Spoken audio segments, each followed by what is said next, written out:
Mga kababayan, aking taus-pusong pasasalamat sa lahat ng mga Pilipino na sumusuporta at nagmamahal kay dating Pangulong Rodrigo Duterte.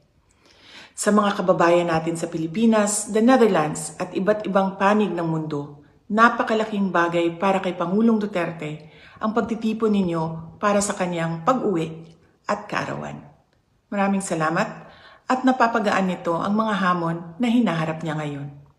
Alam din ni Pangulong Duterte na haharapin niya ang ICC na kasama ang lahat ng mga Pilipino sa iba't ibang panig ng mundo, lalo na ang mga kababayan natin sa Pilipinas.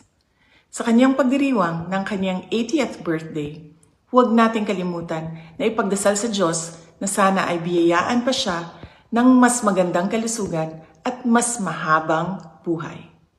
Hilingin din natin sa Diyos na sana ay makauwi na agad si Pangulong Duterte sa Pilipinas. Ang ating mga pagtitipon ay nagpapatunay ng lakas, tapang at paninindigan ng mga Pilipino.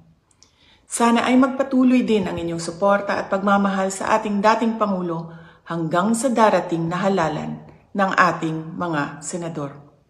Sa inyong kaisog, suporta o pag-ampo, kami nagasandig o naghinaot na atong makabot ang hustisya alang kang Rodrigo Duterte sa mga Pilipino ug sa atong nasod Pilipinas. Syukran.